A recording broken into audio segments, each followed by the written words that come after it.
The Marksman. Does it miss the mark? Yes. I'm so mad I was going to say that.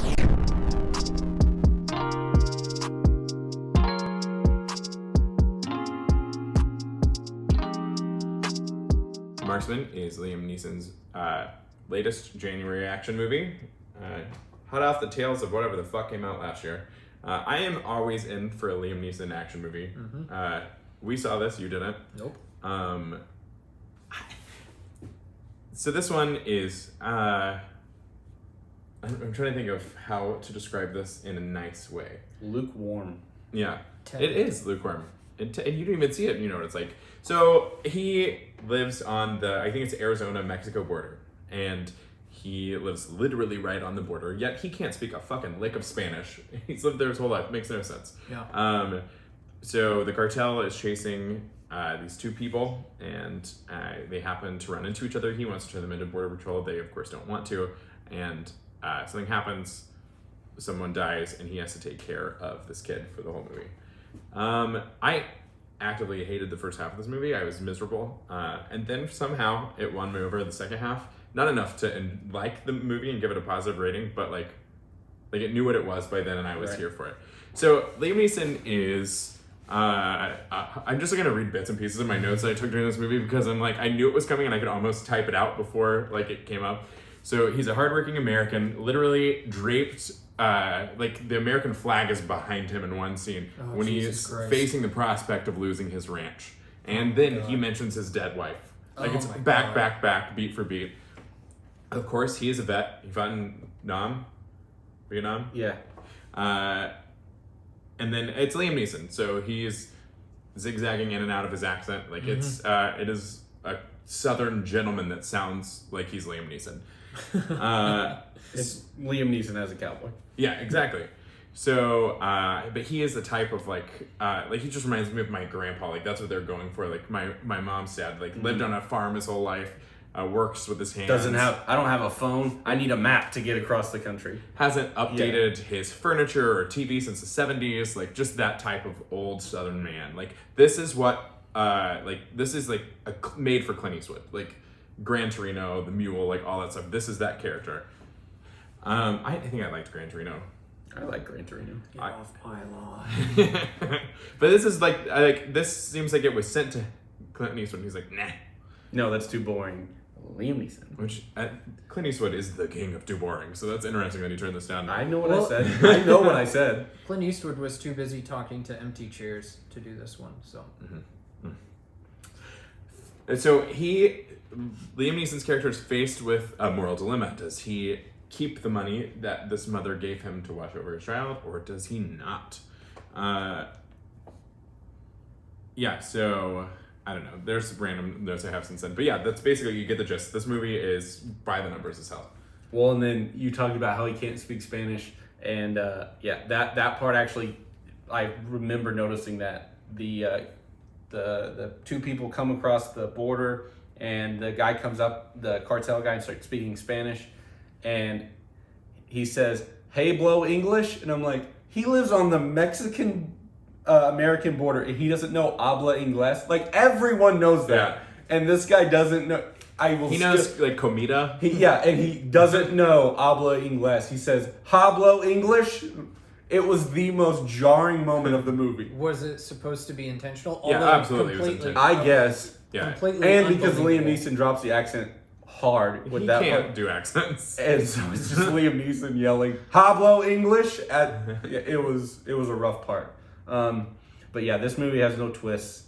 You can watch, at least I could watch 20 minutes of it and be like, I bet this happens, I bet that happens, I bet this happens, and everything happened exactly like I thought it would. I think there's one, like at the very end, the cartel dude, you know he's bad, right? The entire time. There's a website that I like to use, and I'm gonna fucking spoil this right now for people. It's called Does the Dog Die?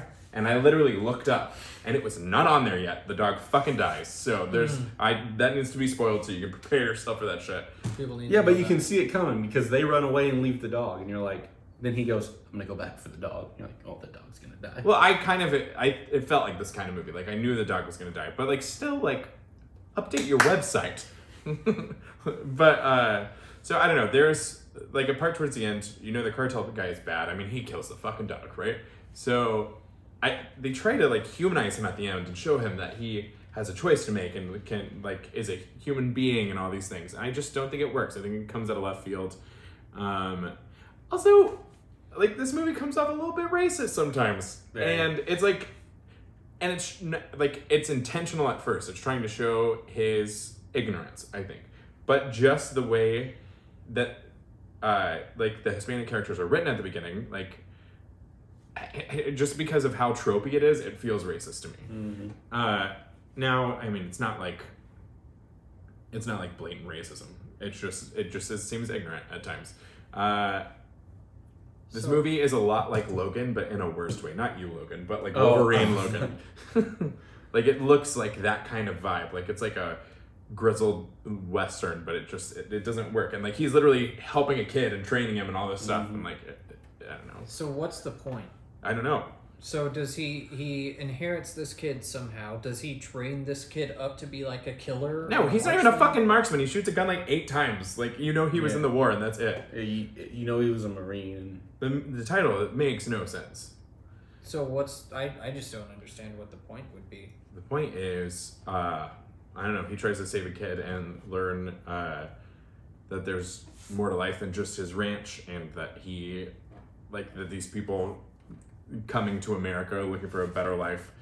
I don't even know that it's about that. Well, it doesn't even. Yeah, I was just saying, it's one of those things that's weird because it's like, it's not one of those where he's, on a scale of 1 to 10, 1 being bad, he's not like a 1 and then he moves up. He's like a 4 and he becomes a 5. You know what I mean? He gets a little bit better, not a ton.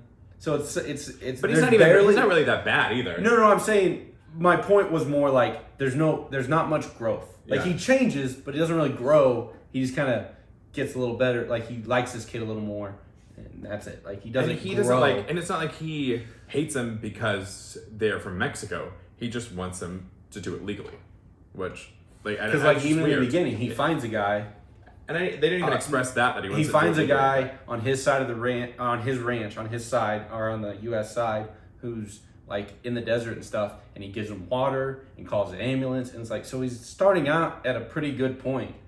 And so the growth is like barely any at all. Yeah. It's such a weird, I don't know, it's just such a weird character dynamic. Honestly, it just sounds whack. Yeah, I mean, it's not bad, but I mean, okay. Sounds kind of bad. It's not horrible though. It's like, it's watchable. Like, I would watch this over Outside the Wire. Well, yeah. Based off this description, I wouldn't. Yeah, you would if you saw it.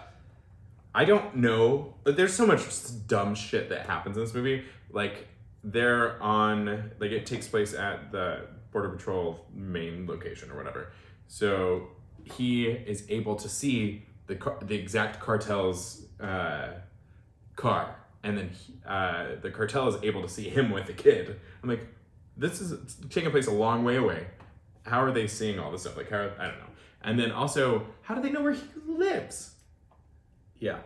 I don't know. They meet some other cartel person who's a genius hacker. Of course. Uh-huh. The only way I could justify that was, I have no idea, was they knew that was his land, maybe? Because that's where he was. I have no idea. It never explains how they know But he has so much land. Like, yeah. I don't know. I don't know. Also, I put something, I was like, they showed the license plate instead of telling us where to look. Like, because like the characters are like looking for the license plate to write, instead of like writing it down or pointing out there's his license plate, get it. They show us and like you see him notice it. That was nice. Like, look at that bit of showing and telling. Why can't the rest of the movie be like this? I'm trying to think if there's anything else. Oh, okay, yes. So it's PG-13, so there's a lot of like reveals instead of like things being shown. So like people get shot and like you kind of see them get shot, but there's not a lot of blood, which is fine, but like there's a lot of like, oh, this person's got shot. Oh no, this person's hurt. Like, and over and over, I'm like, oh my God, can we stop this? But yeah, I think, I don't know why I didn't hate it as much as I thought I was going to, but it's fine. You have anything else? Nope. No, the daughter. So, and it's his stepdaughter. What is her name? Catherine Winnick. She doesn't have enough to do, and I like her. She's doing she works for the Border Patrol, and so and she's high up there, and she has a lot of like phone calls telling him to come back and like turn himself in and all this stuff. So that's basically all she has. But she has a lot of moments that are nice. To me, she's the best part of the movie, which isn't saying much because. I also just like Liam Neeson holding a gun. I don't know what it is. Oh, and there's not even that much action. Like you would think there would be more, but there's not even that much. Yeah. All in all, like if you really boil down the action, maybe 20 minutes. There's a car explosion. Yeah, but I don't know what that was about. I will say, at least. Speaking of, this may not really. This is it's kind of a spoiler. It's really not. So the guys come over a hill and he shoots the driver, and then he shoots the tire. I've never seen a more obvious use of like a special effect because he shoots the tire and the car shoots up like 50 feet in the air. And like, you're like, I can see the lift they just used to shoot. Because instead of like veering and then rolling, it literally shoots straight up. Yeah, it's and ridiculous. you're like, that's not what happens when someone shoots out a tire. You don't shoot up in the air. And for how grounded this movie tries to be the rest of the time, that was out of nowhere. Also, from the director of Trouble with the Curve, starring Clint Eastwood. So that makes way more sense. Perfect. And it was directed by Robert Lorenz. I don't know anything else about him. Yeah, no. So I don't know. It was weird. He's worked on a shit ton of Clint Eastwood stuff. American Sniper, Letters from Iwo Jima. So that makes sense. Definitely tracks. Yeah. Well, I don't know. Wait until it comes out online. Like if it's gonna drop on Netflix or VOD or stuff, do that. Don't go see it in theaters. What was your score? 48. Yeah. Yep, I gave it a 48. I gave it a 50. Our number is 49. So whatever. Bye.